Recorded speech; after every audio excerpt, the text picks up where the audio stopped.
All right, so we're diving into some pretty wild stuff today. It feels like something straight out of a political thriller. We're talking about a scenario where Trump is back in the White House. Back in the White House. Yeah. It's February 5th, 2025, 5 years to the day since his first impeachment acquittal. And things are getting intense already. We got this newsletter from historian Heather Cox Richardson from this date, and let's just say things are already pretty crazy. Yeah. What's the story here? Well, Richardson's newsletter lays out how Trump has spent the past few weeks purging government institutions Really? since his inauguration. Yeah. We're talking about the Department of Justice, Oh, wow. the FBI, the Civil Service. Anyone he perceives as disloyal is gone. So classic Trump payback then. Yeah, some are calling it that, but That there's more to it than that. right, that's where things get really interesting. Richardson connects Trump's actions to something called Project 2025. Project 2025. It's this incredibly detailed 922-page document. 922 pages. Yeah, crafted by conservative organizations, most notably the Heritage Foundation. Okay. And it outlines a plan to fundamentally reshape the U.S. government. So what's in this Project 2025? I mean, 922 pages, that's got to be pretty detailed. It is. It calls for a dramatic reduction in the size and scope of the federal government. Okay. It advocates for shrinking regulatory agencies, privatizing many government functions, and appointing individuals deeply loyal to Trump's agenda to key positions. So is Trump actually following this plan? I mean, how much of what he's doing aligns with Project 2025? That's the big question, isn't it? Yeah. Richardson points out that many of Trump's actions, especially these purges, seem to be lifted straight from the playbook of this document. Oh.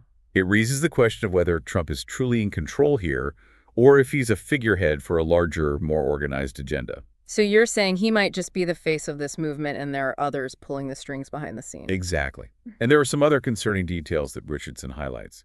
She describes Trump as appearing befuddled, at times even signing executive orders for things that happened during his previous term. Oh, wow. It paints a picture of a man who might not be fully grasping the complexities of the situation. So maybe he's not the mastermind that some people fear, Maybe not. but maybe easily manipulated. It's certainly a possibility. And that's where the work of Timothy Snyder comes in. Okay. He's a scholar of authoritarianism. He argues that Trump's actions are often performative and destructive, aimed at creating chaos and eroding trust in institutions. Interesting. He uses the example of Trump blaming Obama and Biden for a plane crash that happened during his own presidency. Oh, yeah, I remember that. Classic disinformation tactics, right? Yeah, deflecting blame, Yeah. creating confusion, making people question reality. Exactly. Yeah. And that's a key element of what Snyder calls the authoritarian playbook. Okay. It's about undermining people's faith in democratic institutions, paving the way for a more authoritarian system to take hold. So we've got this potential Project 2025 agenda being implemented, a potentially befuddled president, and tactics straight out of the authoritarian playbook. This is getting a little unsettling, to be honest. It is concerned. But you also mentioned someone else who's playing a role in all of this, Elon Musk. How does he fit into all of this? Well, journalist Gul Duran's analysis adds another layer to this whole situation. He suggests that Musk might be enacting his own plan to, let's say, reshape the U.S. government. And it seems to align with the ideas of Curtis Yarvin. Okay, Curtis Yarvin. I'm not familiar with him. He's a controversial figure who promotes the idea of replacing democratic institutions with a CEO-like leader who has absolute power. He calls this a reboot of the country achieved through a full power start. Wow. And what's interesting is that J.D. Vance, now the vice president, has echoed Yarvin's ideas. So you're saying there are these intellectual threads connecting these seemingly disparate figures, Trump, Musk, Yarvin, even Vance, all pointing towards a similar vision of a drastically different America. That's right. And the actions Musk is taking, particularly regarding the Centers for Medicare and Medicaid Services, or CMS, seem to fit this pattern. CMS. That was in the news, but frankly, it went over my head. What's happening with Musk and CMS? Well, CMS manages trillions of dollars in healthcare spending. It's a crucial part of our healthcare system. Duran's reporting highlights that Musk's team gained access to their sensitive systems, claiming big money fraud. Yeah, so essentially he has access to a ton of data on millions of Americans. Okay, that's not exactly comforting. Is anyone concerned about this? Oh, absolutely. Several senators have raised concerns about what Musk might do with all this data. Like what? Well, Senator Chris Murphy, for example, he's worried about the potential for retaliation or control. So if I criticize Musk online, I might suddenly have problems with my healthcare. It's a possibility. And then there's the issue of oversight. Right.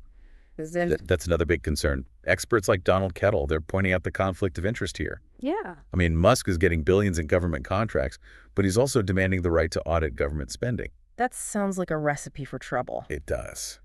Let's switch gears a bit, though. Richardson also mentioned something about the CIA sending a list of employees to the White House. Yeah. What's that about? This is one of the most alarming aspects of the whole situation. Apparently, the CIA sent a list of all employees hired in the past 2 years to the White House. And they did it through unclassified email. Wait, unclassified email? That sounds like a huge security risk. It is.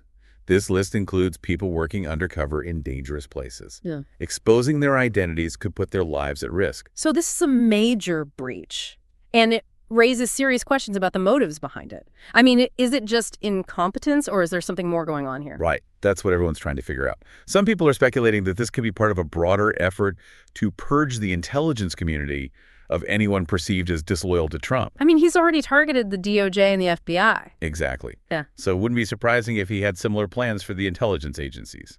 This is chilling to think about. But amidst all this talk of purges and power grabs, what's happening with the everyday people, are they just standing by and letting this happen? Absolutely not. Richardson actually points out that there's a massive pushback happening across the country. Yeah. People are protesting, flooding the Senate phone lines, and demanding accountability. That's good to hear. It sounds like people are waking up to the danger and realizing they need to take action. They are. What are some examples of this resistance? Well, there are protests erupting nationwide. Senator Lisa Murkowski mentioned the Senate phone system is overwhelmed, receiving something like 1,600 calls per minute Wow. compared to the usual 40. So people are clearly making their voices heard. So they're protesting, but what are they actually demanding? What can be done to stop all of this? Well, one concrete step is Representative Mark Pocan's proposed Elon Musk Act. It aims to prevent people like Musk from having so much influence over government agencies How? by banning federal contracts for special government employees. That sounds like it could help address the concerns about Musk's access to CMS data. But what about the larger issues? The potential dismantling of government institutions, the purges, the threats to national security? Well, that's where things get even more complicated. Right now, one of the most important battles is happening on the Senate floor. Democratic senators are holding an all-night filibuster to block the confirmation of Russell Vought. Vaught, wasn't he deeply involved in that Project 2025 we talked about earlier? He was one of the key figures behind it. Mm-hmm. And his nomination to head the Office of Management and Budget has a lot of people worried. Because Well, that office controls the federal budget. It decides which programs get funded and which ones get cut. So given Vaught's background and his role in Project 2025, what's he likely to do if confirmed? The senators leading the filibuster are concerned he'll slash funding for essential programs like Medicare, Medicaid, even Social Security. They're warning about deep cuts to the federal government potentially impacting millions of Americans. Wow, cutting programs like Medicare and Social Security, that would be devastating, especially for seniors and vulnerable populations. And wouldn't those cuts end up hurting many of the people who voted for Trump? You're right. It's ironic, isn't it? The very people who were promised they'd benefit from these cuts are often the ones who are being hurt the most. Richardson even mentions how funding cuts are impacting federally qualified health centers in rural areas. Which are essential. Absolutely. They're crucial for healthcare access in many communities, and they're being forced to close or cut services due to lack of funding. So the reality on the ground is very different from the rhetoric being used to justify these cuts. It makes you wonder if this was the plan all along, to dismantle these programs and leave people to fend for themselves. But wait, let's go back to the CIA email situation for a moment. That's a huge deal, and we haven't really explored the potential consequences. I mean, sending a list of CIA employees via unclassified email, it's almost impossible to believe that could happen. What are the experts saying about the potential fallout from this? What's truly alarming? We're talking about people whose lives could be in danger if their identities are exposed. This is a major breach of trust, a serious blow to national security. One former CIA agent called it a counterintelligence disaster. Wow, that really underscores the gravity of the situation. And what about those responsible for this breach? Has anyone been held accountable? Well, that's what everyone wants to know. Investigations are underway, but there's a lot of finger-pointing going on. What makes this even more suspicious is that the White House reportedly insisted on receiving the list through unclassified email. So it wasn't just an oversight. It seems like a deliberate decision to disregard security protocols. It's hard to imagine a legitimate reason for doing that. What possible motive could there be for putting these people's lives at risk? Some are connecting this to the broader purge we've been discussing. If Trump is trying to eliminate those he sees as disloyal from various government institutions, it's not a stretch to think he might extend that to the intelligence community. Having a list of names would certainly make that easier. This is all incredibly unsettling. It's like we're watching a slow-motion train wreck.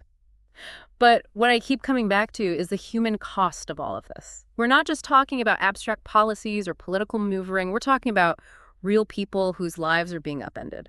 You're absolutely right.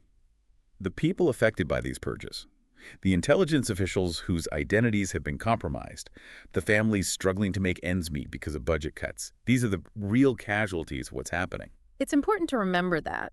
It's easy to get caught up in the political drama and lose sight of the fact that these actions have real-world consequences for people. So what can we do? What can ordinary citizens do to push back against this and protect our democracy? That's the question we should all be asking ourselves. First and foremost, we need to stay informed. We need to understand what's happening, why it's happening, and what the potential consequences are. That's why sources like Heather Cox Richardson's newsletter are so valuable. They provide context and analysis that can help us make sense of all this. Knowledge is power, but it's not enough to just be informed. We need to take action, right? Absolutely. Contact your representatives, participate in protests, support organizations fighting to protect our democracy. There are many ways to make your voice heard, and it's also crucial to have conversations with friends, family, community members. We need to bridge the divides that have been exploited by those seeking to undermine our institutions. It's a daunting task, but it feels more important now than ever. The future of our democracy really does feel like it's hanging in the balance. You're right. But amidst all the darkness, it's important to remember that there's still hope. The fact that people are pushing back, raising their voices, and demanding change is a powerful sign. It shows that the spirit of democracy is alive and well. It's a good reminder that we're not powerless. We still have a voice, and our actions can make a difference. Exactly. Stay informed, stay engaged, and never give up hope. The fight for democracy is a marathon, not a sprint. It requires sustained effort and unwavering commitment. But together, we can overcome these challenges and build a more just and equitable future for all. That's a great note to end on. Thank you for joining me on this deep dive. And to our listeners, keep exploring, keep questioning, and keep fighting for the future you believe in.